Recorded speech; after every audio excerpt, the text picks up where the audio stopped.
Hi, Telugu మిత్రులకి స్వాగతం. Results పర్వం కొనసాగుతున్నది కదా. బజాజ్ ఆటో రిజల్ట్స్ అనౌన్స్ చేసింది.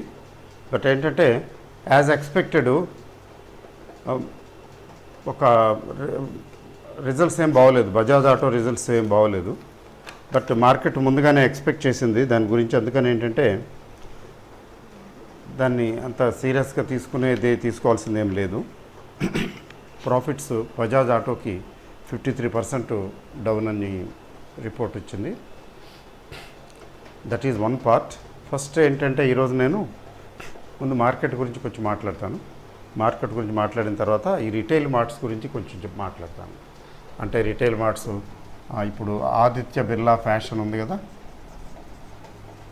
ఆదిత్య బిర్లా ఫ్యాషను ఇది రైట్స్ ఇష్యూ అయిపోయింది కదా, ఈరోజు క్లోజ్ అయింది కదా. తర్వాత అలాంటిదే ఫ్యూచర్ రిటైల్ చాలామందిని డిసప్పాయింట్ చేసి ఉంటుంది ఈ కంపెనీ ఫ్యూచర్ రిటైల్.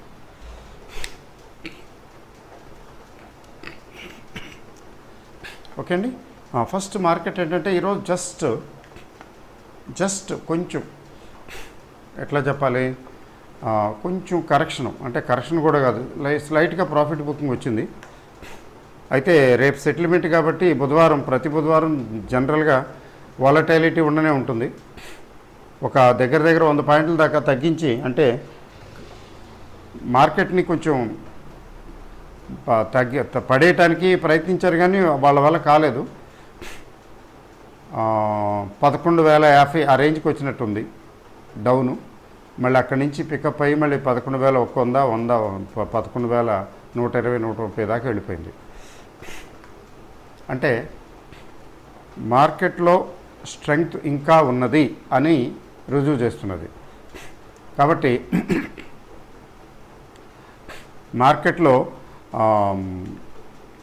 అంటే బేరిష్ ట్రెండ్ కానీ లేకపోతే ట్రెండ్ రివర్సల్ కానీ కనిపించేంత వరకు మార్కెట్లు పైకే వెళుతూ ఉంటాయి కదా, తెలిసిన విషయమే మీ అందరికీ.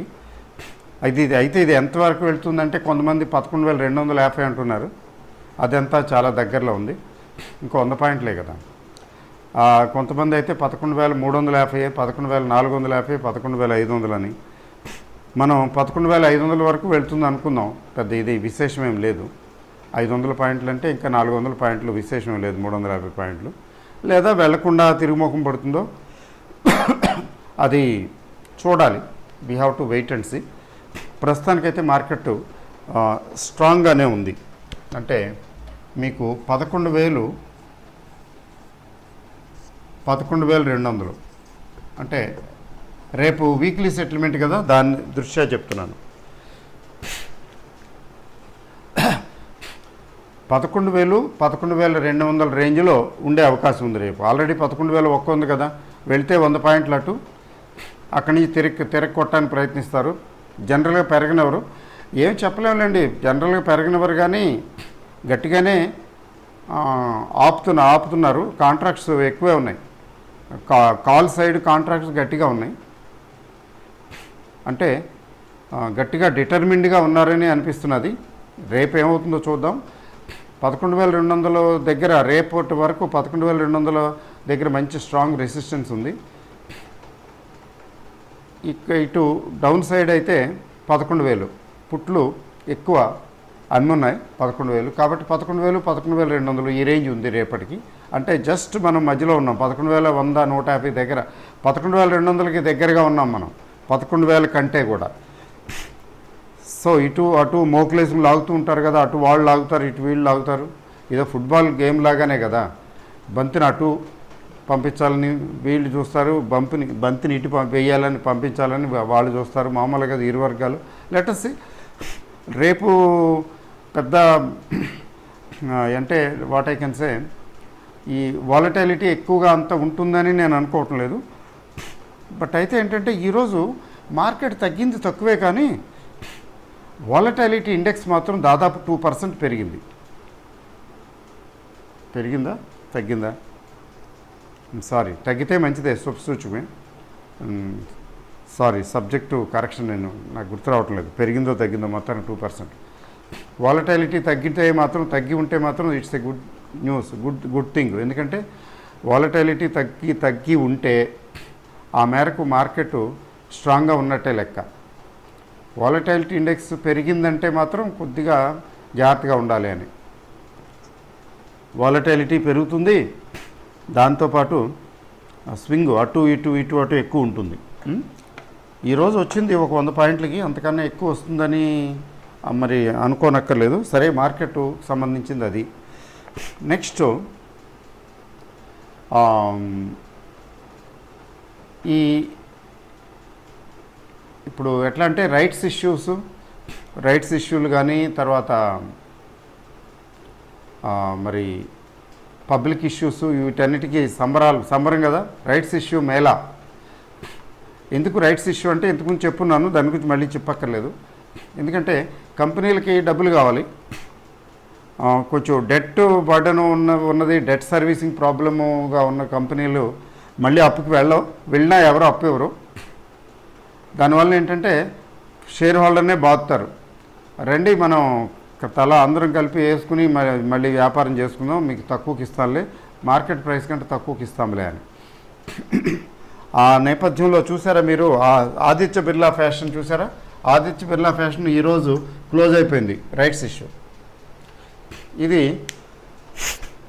ఎక్కడి నుంచి ఎక్కడికి వచ్చిందో చూడండి, ఎంత హై లెవెల్ నుంచి ఈరోజు కొటేషను 120.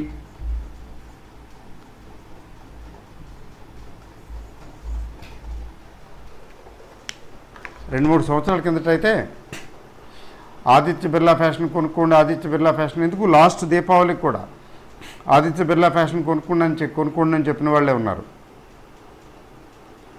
అంటే వాళ్ళు తప్పు చెప్పారని నేను అనటం లేదు.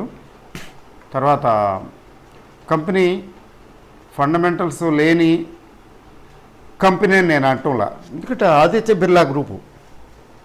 బట్ దాని పరిస్థితి ఎలా వచ్చిందంటే చివరికి రైట్స్ ఇష్యూకి రావాల్సి వచ్చింది. ఎందుకు రైట్స్ ఇష్యూకి రావాల్సి వచ్చిందంటే మరి డెట్ సర్వీసింగు, ఇది బాగా క్యాపిటల్ ఎక్కువ కావాలి కదా. ఎందుకంటే షాప్స్ ఎస్టాబ్లిష్మెంట్స్ ఓపెన్ చేయాలంటే క్యాపిటల్ బాగా కావాలి. ఆ క్యాపిటల్ కోసం అంబిషియస్గా, అంటే క్యాపిటల్ కోసం మామూలుగా తెలిసిన విషయమే కదా, లోన్స్ తీసుకుని చేసేది. అక్కడ ఏంటంటే lockdown in particular has changed the face of this business. ఇంకా ఫర్దర్ చేంజ్ చేసే అవకాశం కూడా ఉంది. అందుకనే కొద్దిగా బ్రీఫ్గా దీని గురించి డిస్కస్ చేయాలి. మరి ఆదిత్య బిర్లా ఫ్యాషను ఇప్పుడు అవుట్లెట్స్ ఇవన్నీ కంపెనీలు, ఈ అవుట్లెట్స్ అన్నీ కూడా 3 నెలలు 2 నెలలు 3 నెలలు పూర్తిగా మూతపడిపోయినాయి కదండి, తెలిసిన విషయమే కదా, కోవిడ్ వల్ల, కరోనా వైరస్ వల్ల. So rents, rates, salaries, whatever it is, no income, no sales. కానీ శాలరీస్ అవి అట్లీస్ట్ పార్ట్ పేమెంట్ చేయాల్సి ఉంటుంది కదా, పార్ట్ పేమెంట్స్ చేయాల్సి ఉంటుంది. అందులో ఇండియాలో లేబర్ లాస్ చాలా స్ట్రింజెంట్గా ఉంటాయి. మీరు లే ఆఫ్ డిక్లేర్ చేయాలి, చేశారనుకుందాం, టెంపరీ అనుకునే కదా చేస్తాము, లే ఆఫ్ డిక్లేరు చేయాలి, చేస్తున్నాము. యాజ్ పర్ లా ఏంటంటే, as per industrial disputes act తీసుకోండి, అదర్ లేబర్ లాస్ తీసుకోండి, పేమెంట్ ఆఫ్ వేజెస్ యాక్ట్, ఇవన్నీ ఉన్నాయి. మెయిన్గా ఇండస్ట్రియల్ డిస్ప్యూట్స్ యాక్టు, దాని ప్రకారం మీరు లే ఆఫ్ డిక్లేర్ చేస్తే 15 రోజులు శాలరీ ఇవ్వాలి, అంటే హాఫ్ శాలరీ ఇవ్వాలి. అందరూ ఇచ్చారు, ఇవ్వాల్సిందే. ఈవెన్ ప్రైవేట్ పీపుల్ కూడా ఇస్తున్నారు, ఏం లేదు. ఇప్పుడు ఫర్ ఎగ్జాంపుల్ మేము కూడా ఇస్తున్నాం. మా వాళ్ళు వెళ్ళిపోయి, వాళ్ళు యూపీ వెళ్ళిపోయారు. ఇంకా ఒకరిద్దరు ఇక్కడ ఉన్నారనుకోండి, ఒకరిద్దరు వెళ్ళిపోయారు. కానీ వీళ్ళందరికీ 15 డేస్ శాలరీ ఇస్తూనే ఉన్నాం. పని చేయించుకోవడానికి అవకాశం లేదు, ఒక్క ఐటీ ఆయనతోనే పని చేయించుకుంటున్నాం. అది కూడా పార్ట్లీయే కదా, ఇప్పుడు కొంచెం నేను వీడియోలో పెట్టడానికి వాటికి హెల్ప్ తీసుకోవటం తప్ప అంతకన్నా ఏం లేదు. బట్ ఈ దేశం అంతా ఇప్పుడు లేటెస్ట్గా ఏంటంటే గవర్నమెంటు ఈ లేబర్ లాస్ 15 రోజులు అయిపోయింది కదా, ఇక అక్కర్లేదు, లాభం లేదు అనుకుంటే ఏం చేయాలంటే రిట్రెంచ్మెంటు నోటీస్ ఇచ్చి వదిలించుకోవచ్చు. అప్పుడు రిట్రెంచ్మెంట్ కాంపెన్సేషన్ ఇవ్వాలి. 25G 25H చాలా సెక్షన్స్ ఉన్నాయి డిస్ప్యూట్స్ యాక్ట్లో. అంటే ఇంతకుముందు వర్క్ చేసినటువంటి కంటిన్యూస్ సర్వీసు ఏదైతే ఉందో ఆ కంటిన్యూస్ సర్వీసు ఎన్ని సంవత్సరాలు పనిచేశాడో చూసి దాన్ని బేసిస్ మీద మనకి సంవత్సరానికి 30 రోజులు, అదే సంవత్సరానికి 1 నెల రోజుల్లాగా అవి శాలరీ అంటే రిట్రెంచ్మెంట్ కాంపెన్సేషన్ కూడా ఇవ్వాలి.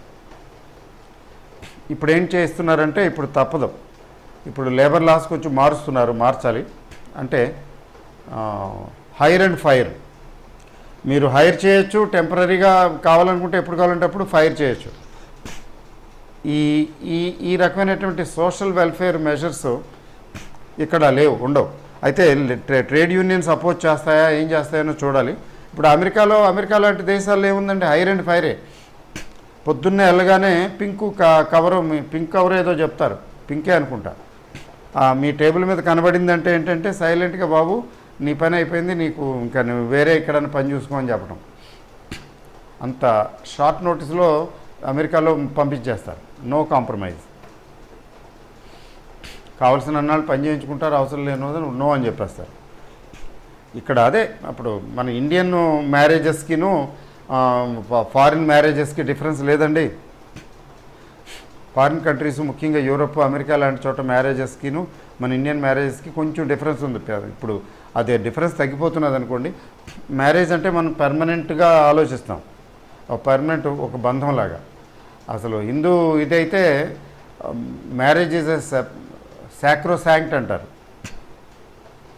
ఓ పవిత్ర బంధంలాగా. అది ఇప్పుడు లేదనుకోండి, కాదనుకోండి చెప్తున్నా. అట్లాగే ఎంప్లాయ్మెంట్ కూడా ఇక్కడ ఎంప్లాయ్మెంట్కి అక్కడ ఎంప్లాయ్మెంట్కి తేడా ఉంది.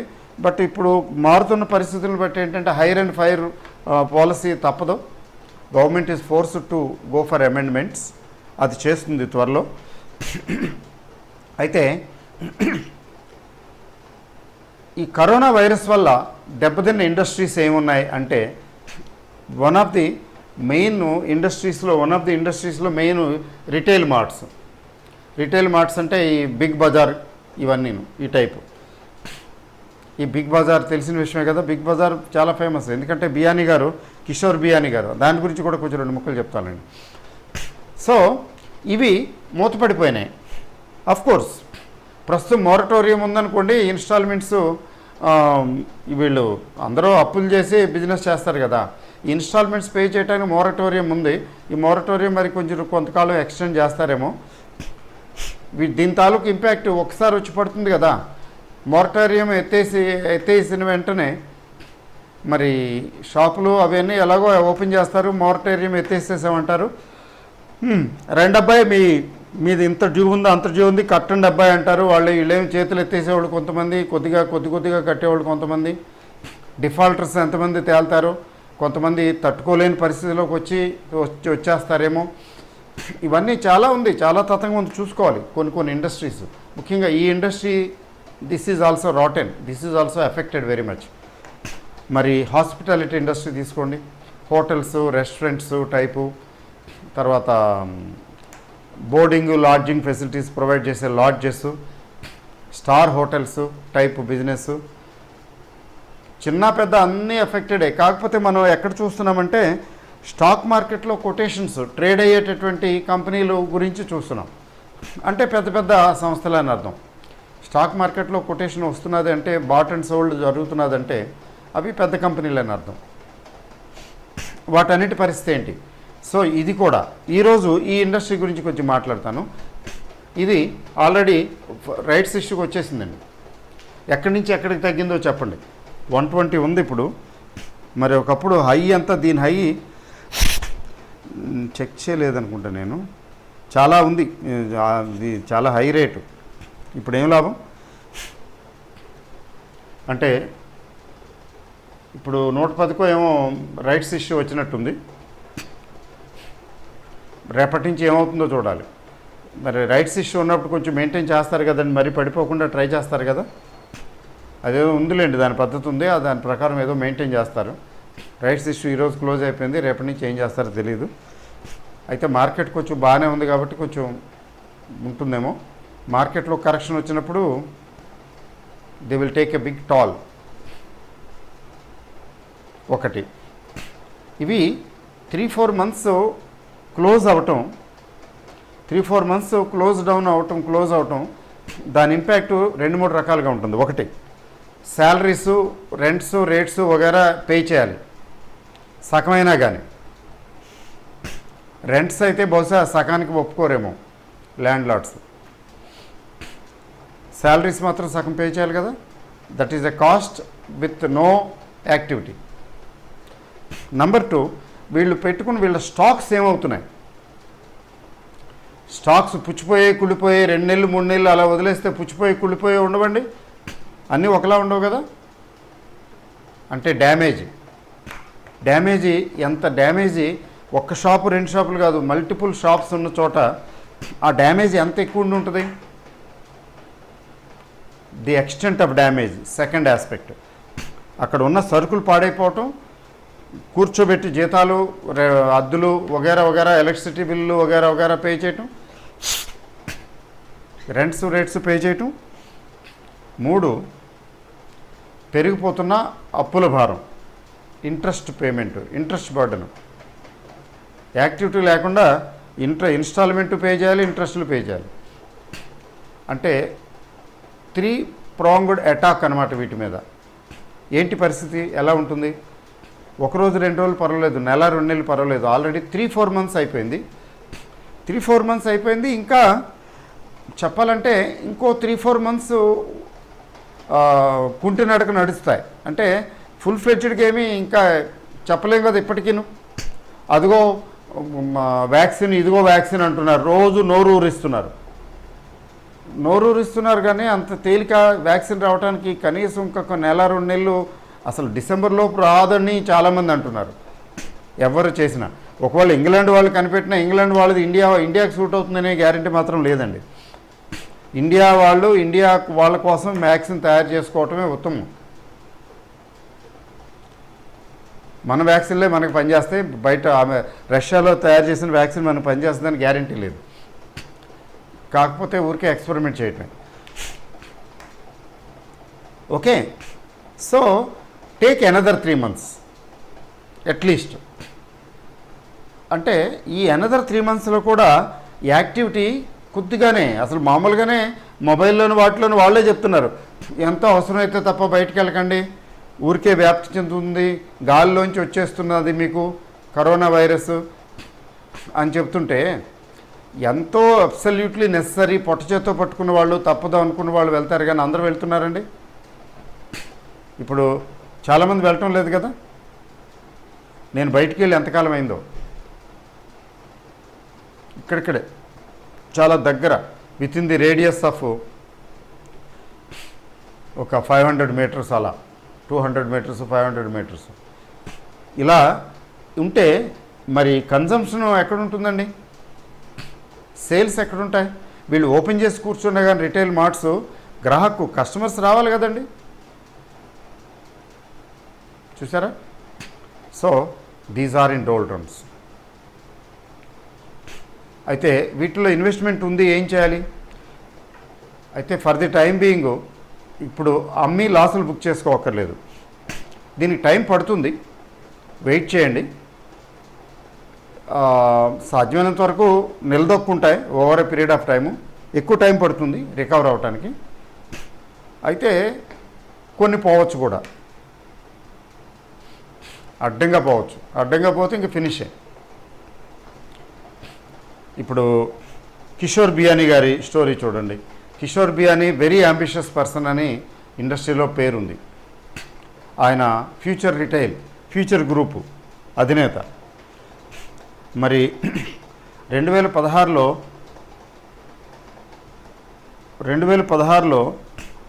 అంటే 2016 కదా, మామూలుగా ఇది ఒక 1000 stores retail marts, Big Bazaar concept కదా, A to Z ఉండేలాగా బిగ్ బజార్ చాలా బాగా డెవలప్ చేశాడు ఆయన, ఒప్పుకోవాలి. 1000 నుంచి 1700 రిటైల్ మార్ట్స్ పెట్టాడు, బాగుంది.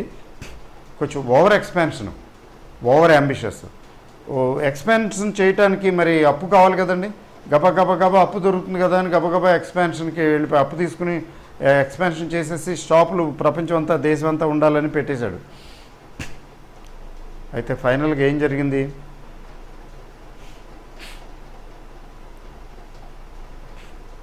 మామూలుగానే కొంచెం డెట్ రిడెన్ అయ్యాడు. డెట్ బర్డెన్ ఎక్కువైపోయింది, దగ్గర 12,000 కోట్లు.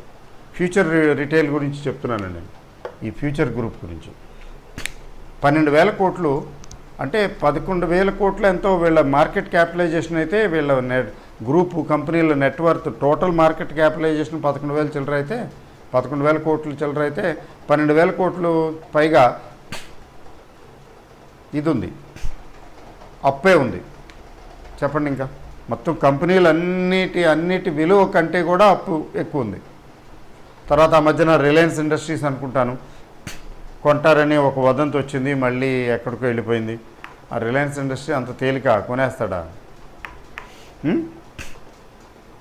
ఈలోగా ప్రాబ్లంలో పడిపోయింది. అప్పుడు ప్రాబ్లంలో పడిపోయినప్పుడు ఏం చేశాడంటే, అప్పట్లో మొన్న మార్చికి అనుకుంటాను ఇన్స్టాల్మెంట్స్ అంటే వీళ్ళు పే చేయవలసినటువంటి ఇన్స్టాల్మెంట్స్ ఉంటాయి కదా ఫైనాన్షియల్ ఇన్స్టిట్యూషన్స్కి, బ్యాంక్స్కి,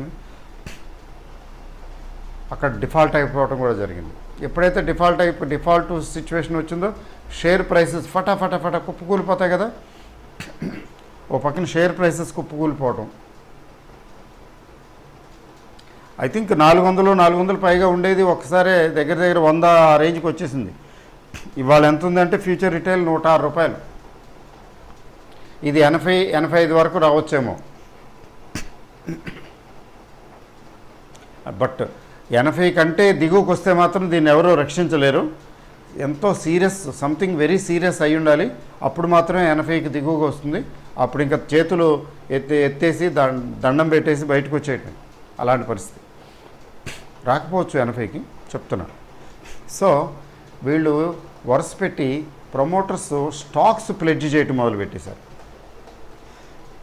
స్టాక్స్ ఎప్పుడైతే ప్లెడ్జ్ చేస్తారో ధరలు ఇంకా పడిపోతాయి కదా. వాడు ఎక్స్ట్రా మార్జిన్ అడుగుతాడు, లేకపోతే క్యాష్ సపోర్ట్ చేయమంటాడు, లేకపోతే నేను ఓపెన్ మార్కెట్లో అమ్మేసి నా డబ్బులు నాకు తీసుకుంటాను అంటాడు. ప్లెడ్జ్లో ఉన్న ప్రమాదమే అది. అయితే తప్పనిసరి ఇంకా వేరే మార్గం లేదనుకున్నప్పుడు ఇలా చేస్తుంటారు. లేదు ధీమాగా పర్వాలేదులే వీ కెన్ మేనేజ్ అనుకున్న వాళ్ళు చేస్తుంటారు. జనరల్గా చాలా రిస్కీ ప్రపోజిషన్ ఇది. సో ఫ్యూచర్ రిటైలు 444 నుంచి 444, దీని ప్రైస్ పీక్ 61, లో. ఇది హై, ఇది లో అండి. ఆలోచించండి ఇన్వెస్టర్ పరిస్థితి ఏంటి. దానికి తగ్గట్టు కోవిడ్ వచ్చేసింది, టోటల్గా బంద్ అయిపోయింది ఈ ఇండస్ట్రీ టోటల్గా బంద్ అయింది కదా.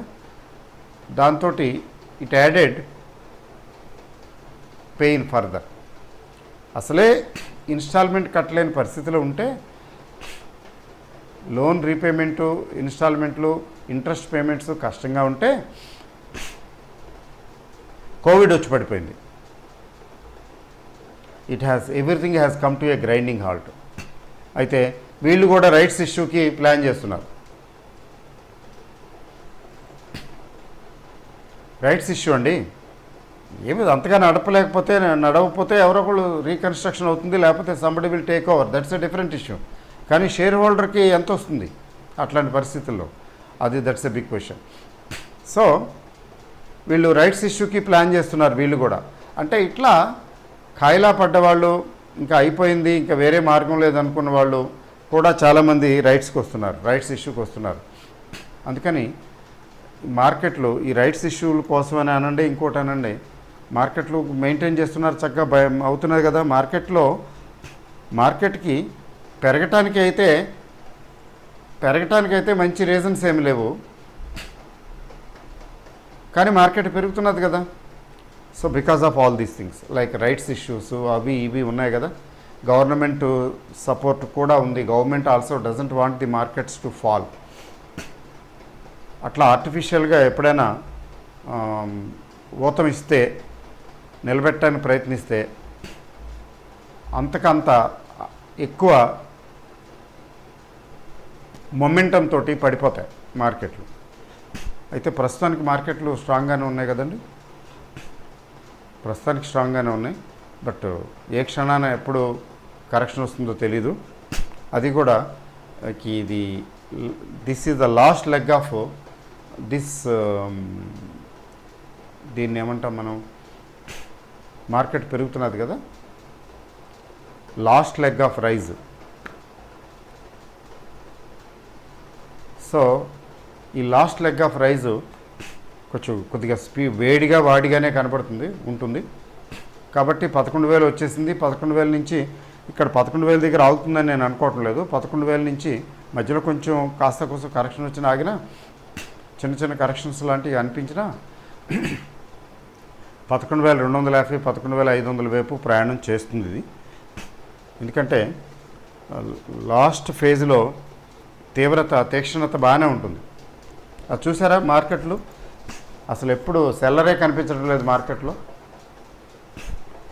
నిఫ్టీ కొంచెం తగ్గితే చాలు, 50 పాయింట్లు తగ్గిస్తే 150 పాయింట్లు పెంచుతున్నారు. They are crushed, bears are crushed and bears are punished. ఎవరైతే ఇంకెంత పెరుగుతుంది అని అనుకుంటూ షార్ట్ సెల్లింగ్ చేసుకుంటూ వెళుతున్నారో వాళ్ళని మటాష్ చేసేసింది మార్కెట్. ఇది చేస్తూనే ఉంది ఇంకా. అందువల్ల ఏంటంటే unless there is a clear sell signal, markets are in strong mood అండి. ఓకే, బట్ మరి చెప్పకూడదేమో నాకు తెలీదు. నాకైతే ప్రాఫిట్ బుక్ చేసుకోవటానికి టైం వచ్చేసిందనే అనిపిస్తున్నది. ఏమైనా ఉంటే షార్ట్ టర్మ్ ట్రేడర్స్ కొంచెం ప్రాఫిట్స్ బుక్ చేసుకోవటానికి రెడీగా ఉంటే మంచిది అని. బుక్ చేసుకోవటానికి రెడీగా ఉండటం అంటే ఏంటంటే రేపు ఎల్లుండు లేకపోతే నెక్స్ట్ వీక్ కానీ ఏదైనా కొంచెం రైజ్ అయినప్పుడు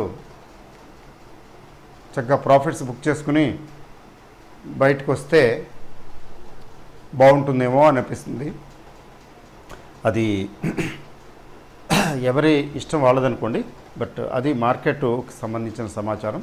చూద్దాం, రేపు చూద్దాం ఏమవుతుందో. రేపు ఎల్లుండు ఈ వీక్ ఎలా ఉంటుందో యాజ్ ఎ హోల్ చూద్దాం. ఈ వీక్ కూడా బుల్లిష్గానే ఉంది కదా. బ్యాంక్ నిఫ్టీ స్ట్రాంగ్గానే ఉంది, నిఫ్టీ కూడా స్ట్రాంగ్గానే ఉంది. ఇవి అంటే కరెక్షన్ సిమ్టమ్స్ ఏమీ ఇవ్వటం లేదు. రేపు కానీ ఎల్లుండి కానీ కొంచెం తగ్గితే, కరెక్షన్ వస్తే కొంచెం గట్టిగా తగ్గితే అప్పుడు ఆలోచించాలి తప్ప 11,000కి దిగువకి దిగువకి వస్తేనే అప్పుడు ఆలోచించాలి మార్కెట్లో ఏమైనా కరెక్షన్ వస్తుందా, కెన్ వి ట్రై, అంతే తప్ప ఈలోగా చూడవలసిన పని లేదు, ఆలోచించవలసిన పని లేదు. Markets are buoyant and markets are strong. Thank you very much.